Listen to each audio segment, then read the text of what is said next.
Un discours d'Emmanuel Macron très attendu en fin de journée lors de l'entrée de Joséphine Baker au Panthéon. L'artiste née aux États-Unis On entre aujourd'hui parmi les grands hommes et les grandes femmes. Le tombeau sera vide puisque sa famille a souhaité la laisser reposer à Monaco. Joséphine Baker, icône de la liberté, devient la première femme noire intronisée. Un axe très fort, en particulier au collège Joséphine Baker du Mans dans la Sarthe. Reportage Cyprien Pézril.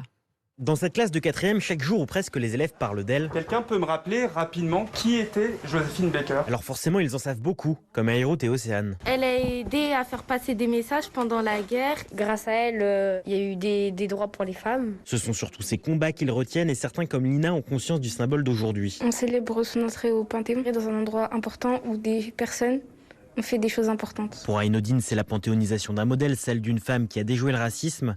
Alors pour lui, cette entrée est porteuse d'espoir. Ça montre que tout le monde peut y aller si tu fais des choses pas comme les autres. Si une personne noire veut faire quelque chose, elle peut le faire, si elle s'en donne les moyens. Tout au long de sa vie, Joséphine Baker a adopté des enfants du monde entier et les élèves de ce collège en zone prioritaire se sentent concernés.